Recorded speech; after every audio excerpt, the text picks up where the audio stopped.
looks all right, doesn't it? We fit in. I don't look massive. It's all good. It is all good, tell from yeah. here. No, it's actually quite nicely line arranged. across the screen because that's where the light is in my eyes. So here we are, blog number 2 in our Page to Stage blog series for our new project, which is going to be album number 3 for us.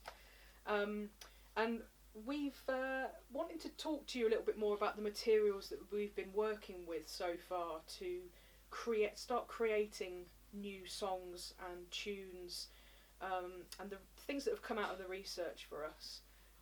So I don't know if someone else wants to kick off first. Well, one of the things I was going to say about that is the process. You'd think if you started a story and you were writing a story, you'd start at the beginning.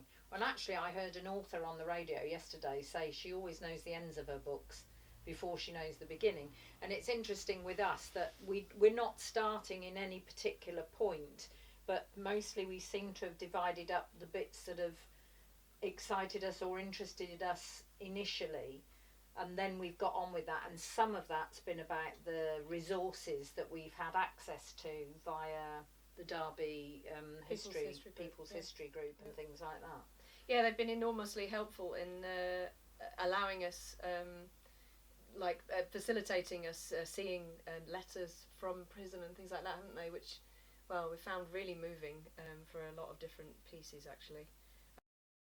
I spent quite some time yesterday reading a letter from Hetty to Aunt Lyd back in Derby before they were sentenced, before the trial had completed down at the Old Bailey, but they were being held in London. And quite a tremendous thing to read somebody's viewpoint and the anger that's contained within that, and frustration, and also the joy and the humour that was contained within, and very human sort of side to things.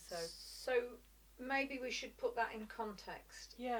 In the sense of, so who is Hetty? We So left you our hanging. project is about Alice. Yeah. So who's Hetty? So Alice Wheeldon, we mentioned that she was running a second-hand clothes shop and that she was living in Derby. She was a very forward-thinking woman, but her family was 3 daughters and a son, and Hetty was her second daughter.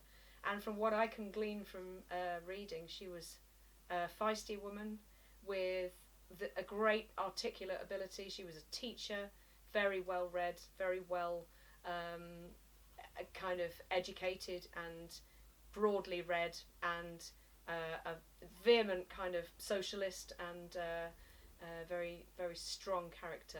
I mean, her letters were almost poems in themselves, They were. weren't they? Beautifully articulate. And we've hinted, because Sarah's mentioned already, that there is prison involved. So you're probably now getting a hint as to what this story is about and where it's going. And then I went down a route with a letter from one of the other sisters, from Winnie, actually talking about her sister Hetty's, if you like, untimely death. Which is a very sad and poignant story, and it doesn't happen in prison, but we'll let you know more about that another time. And there's a character which I'm not going to talk to you too much about just yet, but a shady character who turns up in their life just after, like, a couple of days after Christmas, 1916, I think it is, isn't it? The end of 1916. And Alice takes him in with no second thought, but Het has got her suspicions that he might not be what he says he is. And Alex Gordon is his name, and I've kind of researched into that character a bit more and the reasons why he came to be part of their life.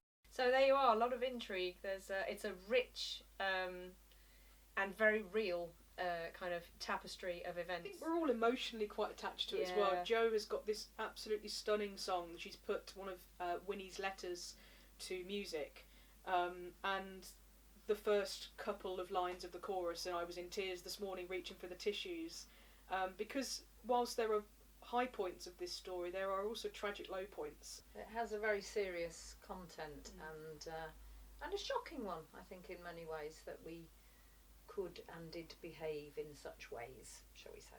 We didn't know much or anything about Alice Wheeldon and her family and her life and it's important that this reaches some more people. So that's our job. So tune in for the next blog that we post, and you might find a little bit more about this story and how we're going to be showcasing it at the end of the year as How well. are we going to get the breakdancing in? It's got to be in there Tricky, somewhere, isn't it? surely. Yeah. Watch this space.